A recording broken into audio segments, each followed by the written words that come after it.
Olá, seja bem-vindo à nossa quarta aula do curso de HTML. Se você ainda não viu as outras aulas, em algum canto da tela vai aparecer para você um card ou um vídeo com a playlist das aulas anteriores, aula 1, 2 e 3. Vou já atualizar aqui a aula número 4 e nós paramos no nosso projeto do currículo na parte de objetivo. Fizemos ali o nome do candidato, os dados pessoais, os links, e agora a gente vai para a parte do objetivo. E antes de falar sobre o objetivo, vou atualizar aqui o navegador para atualizar também a aula 4. Nós vamos falar sobre algumas outras tags, que são tags para texto também. E é strong, AB, mark, em, i, del, int e u. Vamos começar então pela strong. O que a strong faz? A strong, de acordo com a documentação, o elemento strong dá ao texto uma forte importância e é mostrado em negrito. Lembra que na aula passada, quando nós colocamos o H1, eu mostrei para vocês que fica negrito. Se a gente for aqui inspecionar o elemento, o font weight dele vai estar como bold, porque ele está em negrito. Então se a gente vem aqui digitar strong, a gente vou colocar aqui negrito, vou digitar negrito. Aqui você pode escrever o que você quiser, estou colocando negrito para a gente poder ficar mais a par do que está acontecendo. Salvei, tem que atualizar, lembre-se sempre de atualizar. Aliás, vou fazer o seguinte, vou colocar aqui strong, para a gente saber que é a tag strong aqui. Embaixo eu vou colocar tag B e vou colocar B, para vocês poderem ver algo interessante. E o H1 aqui, vou pôr também um outro H1 e vou chamar de H1. Nota que todos os três ficou em negrito. Então se eu vim aqui inspecionar o elemento, colocar sobre o H1, a gente tem font weight bold. Se eu inspecionar o elemento e colocar em cima do strong, font weight bold. Se eu inspecionar e colocar em cima do B, font weight bold. Então o que vai diferenciar uma tag da outra? Bom, da tag H1 a gente já sabe. É definido para títulos. Então do H1 até o H6, títulos e subtítulos. Strong é para a gente dar ênfase, para a gente dar uma atenção, para a gente chamar atenção.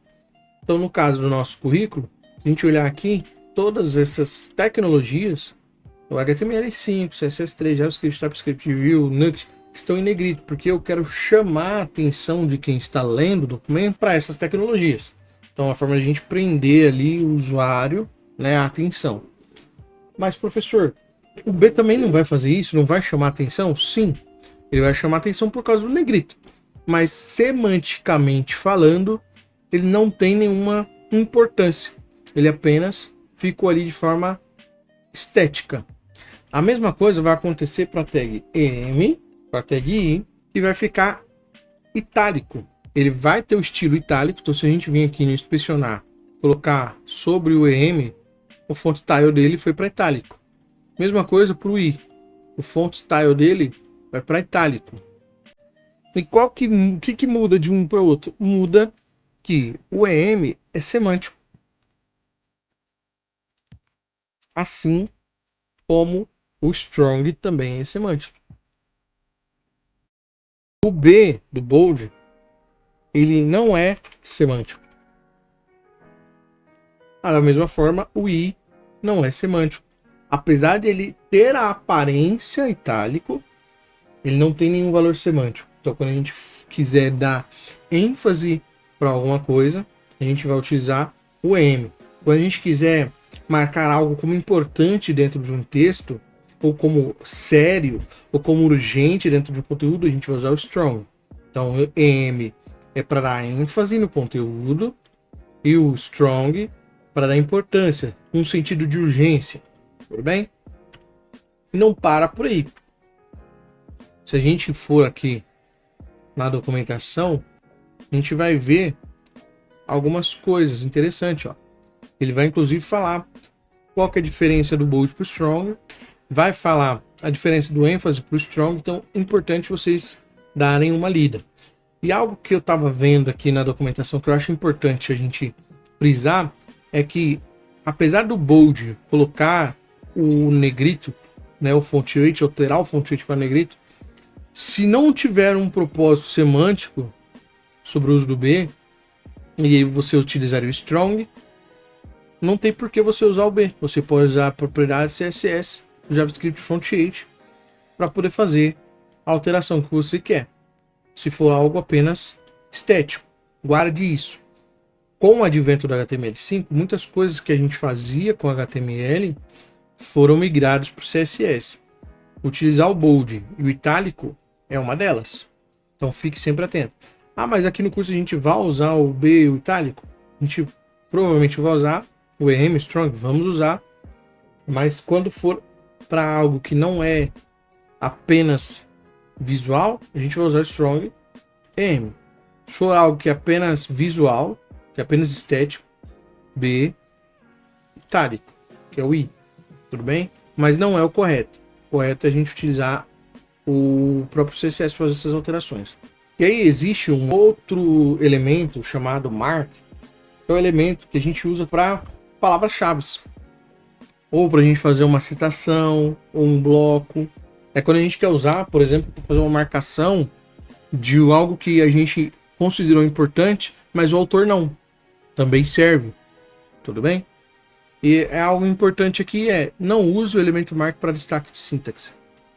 Depois a gente vai descobrir o que é sintaxe, mas isso que é importante estar na cabeça de vocês. E não confunda o elemento mark com o elemento strong. A gente pode até ver aqui como que fica o elemento mark no nosso navegador. Vou salvar. Olha só. O elemento mark fica dessa forma. Lembra aquela canetinha de marcação que a gente usa para fazer marcações em texto. Então é mais ou menos a ideia, é igual. Aí aqui, continuando, a gente tem mais duas tags que são para texto, mas eu vou deixar por último. Eu vou falar agora sobre o U.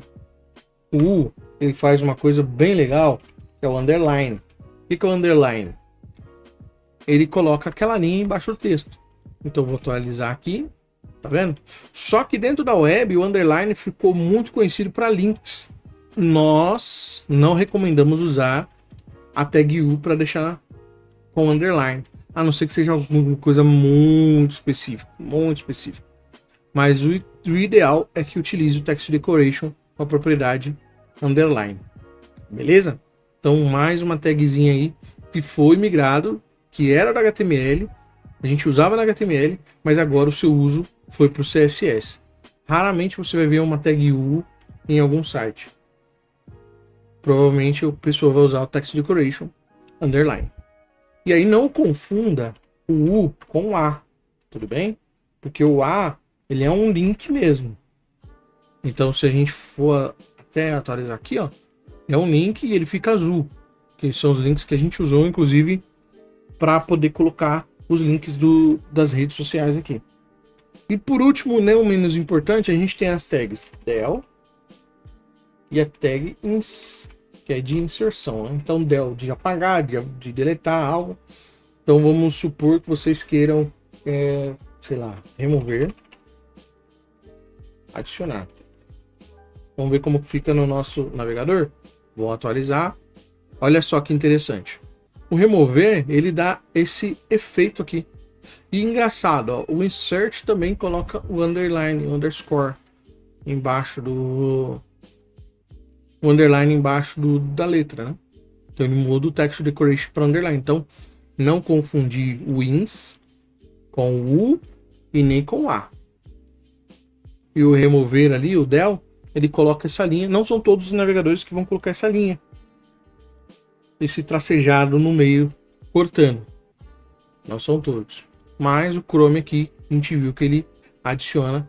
E isso também é um text decoration, que é o line truth.